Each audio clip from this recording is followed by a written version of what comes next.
IUI and IVF consultation కోసం సంప్రదించండి 29. నమస్తే రమ్మగారు. నమస్తే జయ.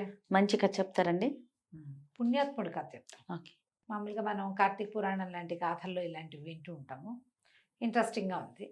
పూర్వం పల్లెటూరులోనంటే ఒక కాంతయ్య కనకయ్య అని ఇద్దరు స్నేహితులు ఉండేవాళ్ళు. వృద్ధులు, పెద్దవాళ్ళు, వీళ్ళు 50 దాటిన వాళ్ళు. ఇద్దరికి పిల్లలు పెళ్ళిళ్ళు అయ్యి సంసారాలు, పిల్లలు సంభాళించుకునే వయసులు వచ్చినాయి. అయితే వీళ్ళిద్దరు ఇంకా ఎంతకాలం ఇలా డేక్కుంటూ ఇక్కడే ఉంటాము, ఏదైనా యాత్ర చేసి రావాలి, కాశీ యాత్ర అని పెట్టుకున్నారు. అయితే అనుకునేవాళ్ళు. కానీ కనకయ్య గారు ఆస్తిపరుడు, కాంతయ్యకి ఏదో చిన్న చిన్న కమతం, ఆయన పెద్ద ఆస్తుంది. అయితే ఆయన తెమిల్చుకోలేకపోతుంటాడు. ఈ కాంతయ్య చాలా భక్తుడు, మంచివాడు. ఏమన్నా వాడు ఎన్నాళ్ళరా ఇక మీ అబ్బాయికి అప్పచెప్పు, ఎప్పుడు ఇక్కడే పడేస్తున్నావు, కాశీ వెళ్ళొద్దాం అని బలవంత పెట్టాడు. సరే కనకయ్య గారు ఏం చేశాడు, కొడుక్కి మెల్లిగా పనులన్నీ నేర్పుకుని, వాళ్ళంత పెద్ద కమతం కదా, ఎవరికి ఏమి ఇవ్వాలో అవన్నీ ఏర్పాటు చేసుకుని కొన్ని కౌళ్ళకి ఇచ్చి ఏర్పాటు చేసుకున్నాడు. కాంతయ్య గారికి పెద్ద హడావిడేం లేదు. తనకున్న గొడ్లల్లో ఒకదాన్ని కొన్నిటినేమో షావుకారు గారికి అమ్మేసి కొంత డబ్బు వచ్చాక ఇస్తానని ఆయన దగ్గర నుంచి డబ్బులు పుట్టించుకున్నాడు, పెద్ద అమౌంట్. కనకయ్య గారికి ఆ బాధ లేదు, ఆయన డబ్బులు ఆయన తెచ్చుకోగలుగుతాడు. ఈయన ఏం చేశాడంటే కొడుకు ఏం చెప్పంటే, నాయన నువ్వు నా కాడి భుజాన్ని వేసుకోవాల్సిందే, నా తర్వాత ఎట్లాగూ అదేదో ఇప్పుడే ప్రాక్టీస్ అవుతుంది, 6-4 నెలలు నేను తిరిగి వచ్చేదాకా 3 నెలలైనా పడుతుంది కాశీకి వెళ్ళి తిరిగి రావడానికి. కాబట్టి నిదానంగా ఏర్పాటు చేసుకో, ఇల్లు వాకిలి చూసుకో, ఆ ఊరు ఈ ఊరు వెళ్ళిపోవద్దు, ఊరోళ్ళ మీద పడి బలాదూరు తిరక్క ఇల్లు చూసుకోమని కొడుకు అప్పచెప్పేశాడు. గొడ్లని ఇంచుమించు ఖాళీ చేశాడు. ఏదో కొడుకు చూసుకోగలిగే గొడ్డును మాత్రం అట్టపెట్టి తన డబ్బులు, తనకు కావాల్సిన డబ్బు ఏం చేశాడు, ఇంట్లో నుంచి తీసుకోకుండా ఒక గొడ్లు అమ్మేసి డబ్బులు తెచ్చుకున్నాడు. ఇద్దరు కలిసి బయలుదేరారు. వెళ్తూ ఉంటే వీళ్ళకి అసలు రూపాయి ఖర్చు అవ్వల, మంచి సుభిక్షంగా ఉన్నాయి దారులన్నీ.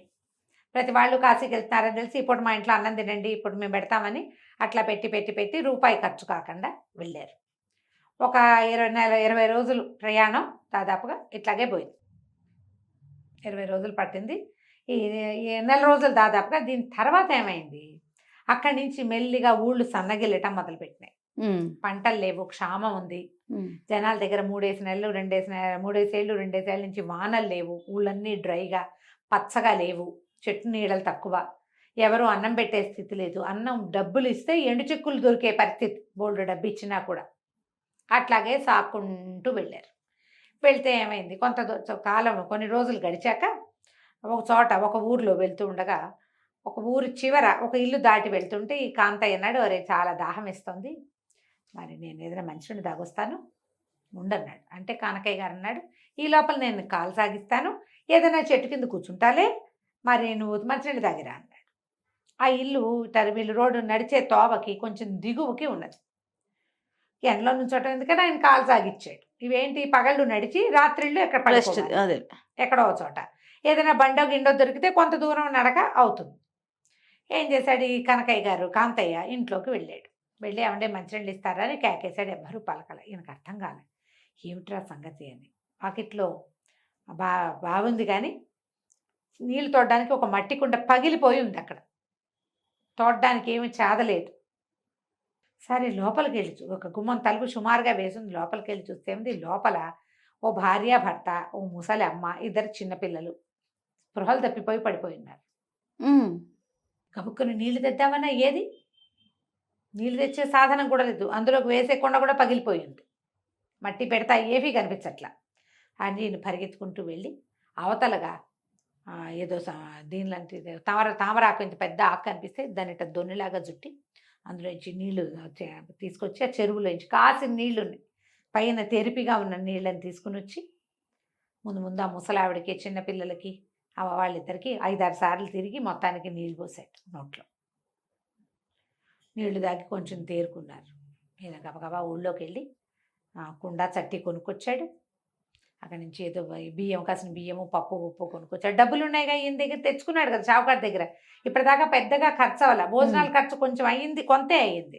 కనకయ్య గారు ఉన్నాడు కాబట్టి ఆయన కూడా పెట్టాడు ఎక్కువ డబ్బు. ఒక్క మనిషికి ఎంత తిండి అవుతుంది, పట్టుకొచ్చి గబగబా పొయ్యి వెలిగించి మెల్లిగా బియ్యం వేసరి పెట్టాడు. బియ్యపు వాసనకే పిల్లలు వచ్చి అన్నం దగ్గర కూర్చున్నారు, పొయ్యి దగ్గర కూర్చున్నారు. సరే అన్నం వండాడు, ఏదో పప్పు ఉడకేసి కాస్తంత ఆకుకూర అందులో పడేసి పప్పు చేశాడు, అన్నాలు పెట్టాడు. అన్నం తిన్నాక వాళ్ళు ఏం చెప్పారంటే, 3 ఏళ్ళుగా వానలు లేవు మాకు, పంటలు కూడా లేవు, ఉన్నవే మెల్లిగా మెల్లిగా మెల్లిగా మెల్లిగా తిన్నాము. క్రమంగా 2 రోజులుగా నీళ్లు కూడా లేవు, నీళ్లు కూడా లేవు మాకు. దాంతో ఇట్ట పడిపోయామంటే ఆయన ఏమన్నాడు, సరే నేను బాబు పద నీకు నేను సహాయం చేస్తానని పొలమేమో ఎవరి దగ్గర కుదవ పెట్టారు. ఏదో ఒకటి చెయ్యాలంటే సరే లేచెళ్ళి తీసుకుపోయాడు. కొన్ని సరుకులు తీసుకొచ్చాడు. తన దగ్గర డబ్బులు ఉన్నాయి కదా, షావుకారు దగ్గర 40 రూపాయలకి కుదవ పెట్టిన పొలం వెనక్కి తీసుకున్నాడు. అక్కడి నుంచి ఒక జత ఎడ్లు అరకుంది వాకిట్లో, తన్నే దున్నేందుకు నాగలుంది, ఎడ్లు లేవు. ఓ జత ఎడ్లు కొనుక్కొచ్చాడు. ఏదో ఒకటి చేద్దాం బాబు, నిన్ను ఇట్ట వదిలిపెట్టి వెళ్ళబుద్ధి కావటం లేదు, వెళ్దాం అనుకున్నాడు. వీళ్ళు కాస్త లేస్తే వాళ్ళకి ఆసరా ఏది? అవును. చూస్తూ చూస్తూ దేవుడి కోసం అని పరిగెత్తి నేను, ఓ భార్య భర్త, 2 పిల్లలు, ముసలావిడ అన్నం తిని ఆడుకుంటున్న పిల్లల్ని చూస్తే ఆయనకు సంతోషంగా అనిపించింది. దేవుడిని చూస్తున్నట్టే ఉంది. ఇక్కడే ఉండిపోయాడు వీళ్ళతో పాటు, వాళ్ళకి సహాయం చేస్తూ. ఈ ముందుకి వెళ్ళి నడిచి వెళ్ళిన కనకయ్య గారు ఎక్కడో చెట్టు కనపడితే చెట్టు కింద కూర్చుని మెల్లిగా కాలు చాచి నిద్రపోయాడు. లేదు చూసుకుని ఇదేమిటి చల్లబడిపోయింది కాంతయ్య ఏడి అంటే, ఒకవేళ వచ్చి నేను పడుకున్నానని వెళ్ళిపోయాడేమోని నడవడం మొదలుపెట్టాడు. ఎక్కడా ఆయనకి కాంతయ్య గారి జాడ కనపడలే. ప్రతి ఊళ్ళోనూ ఒక పోటుగా వెడల్పుగా మొహము, బట్టతలు ఉన్నాయని చూసారా చూసారా అని అడుగుతూ అడుగుతూ అడుగుతూ అడుగుతూ అడుగుతూ కాశీ వెళ్ళిపోయాడు.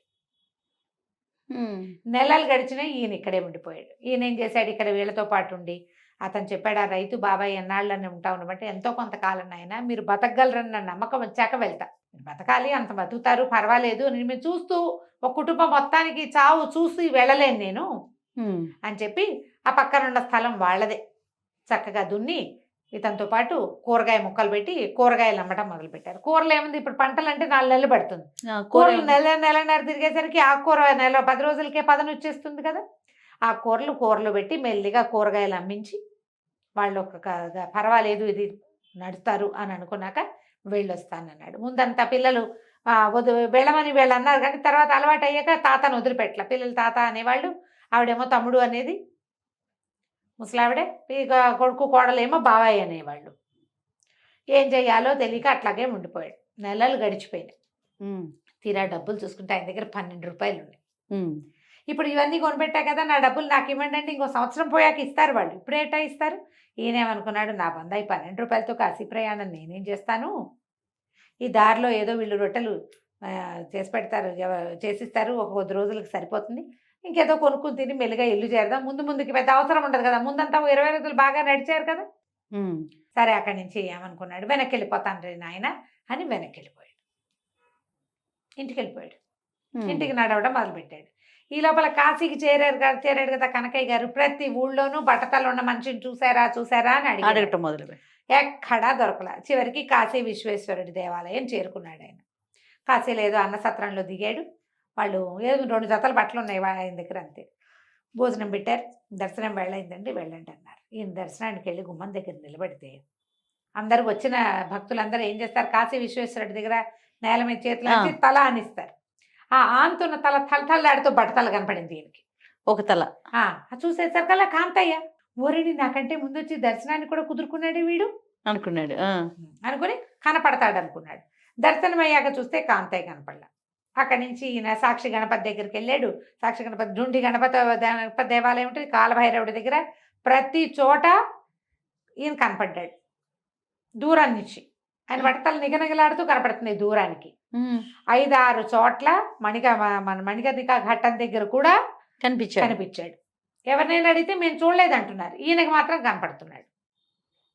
సరే ఈయన ఏమనుకున్నాడు, సరేలే ఎవరితోటైనా వచ్చి ఉంటాడు, కానీ ఇంటికి వెళ్ళాక మాట్లాడుకుందాం అనుకుని తన దర్శనాలన్నీ చేసుకుని చేయదలుచుకున్న దానాలు బాగా డబ్బులు తెచ్చుకున్నాడు. దానాలు ధర్మాలు చేసుకుని చల్లగా బయలుదేరి వచ్చేటప్పుడు ఏ ఇంటి దగ్గర కాంతయ్య గారు ఆగిపోయాడో ఆ ఇంటి దగ్గర ఆగితే అంతకుముందు వెళ్ళేటప్పుడు డ్రైగా పూరు గుడిసే ఉంది.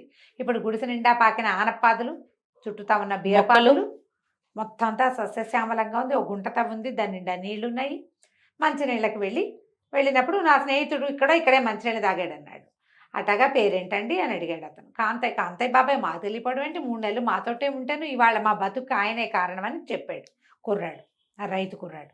ఈయన ఆశ్చర్యపడి 2.5-3 నెలల పాటు ఇక్కడ ఉంటే వాడు నాకు కాశీలో ఎట కనపడ్డాడు, కాశీకి వచ్చే ఛాన్సే లేదు. బాబాయ్ కాశీ వెళ్ళలేదండి, డబ్బులు సరిపోవురా అయ్యా, ఇంటికి వెళ్ళిపోతాను అన్నాడు. మీదటికి బయలుదేరినప్పుడు వస్తానన్నాడు, మా పిల్లలకి మాట ఇచ్చాడు అని చెప్పి తను ఆశ్చర్యపోతూ వెనక్కి వెళ్ళాడు. రాని కాంతయ్య నాకు ఎట్లా కనపడ్డాడు అని ఆలోచిస్తూ ఇంటికి వెళ్ళాడు. ఇంటికి వెళ్తే ఇంటి దగ్గర ఉన్నాడు కాంతయ్య. తక్కువ దూరం కదా, 20 రోజుల నడికేగా ఆయన వెనక నడుచుకుంటూ వెళ్ళిపోయాడు. ఈయన ఇదంతా చూసుకుని 4 నెలలకి 3 నెలలకి వెళ్ళాడు. మొత్తానికి వెళ్ళేసరికల్లా కాంతయ్య మళ్ళీ తన కంతంలో కూర్చుని ఉన్నాడు. మామూలుగా పని చేసుకుంటున్నాడు. ఇంకో గేదెను పట్టుకున్నాడు. ఆశ్చర్యపోయాడు. ఏంట్రా పుణ్యాత్ముడివిరా నువ్వు, నేను ఒట్టిగా శివరి దర్శనం కోసం చేశాను అంతే తప్ప డబ్బు ఖర్చు పెట్టుకున్నాను, కానీ ఇంకేది ఖర్చు పెట్టలేదు. అందుకని భగవంతుడు నాకు రాముల దర్శనం ఇచ్చాడు, నీకైతే బ్రహ్మాండమైన దర్శనం ఇచ్చాడు, నిన్ను నాకు అక్కడ చూపించాడు, నువ్వెంత పుణ్యాత్ముడివో నాకు తెలియజేశాడు. ఈసారి ఇతరులకు సహాయం చేస్తూ యాత్ర చేయడానికి మళ్ళీ వస్తాను నేను నీతోటి అని చెప్పాడు. ఎంత చక్కటి విషయం కదండి. సూపర్. కంచికి మనం ఇంటికి. భలే ఉంది రమ్మగారు. నమస్తే అండి. నమస్తే.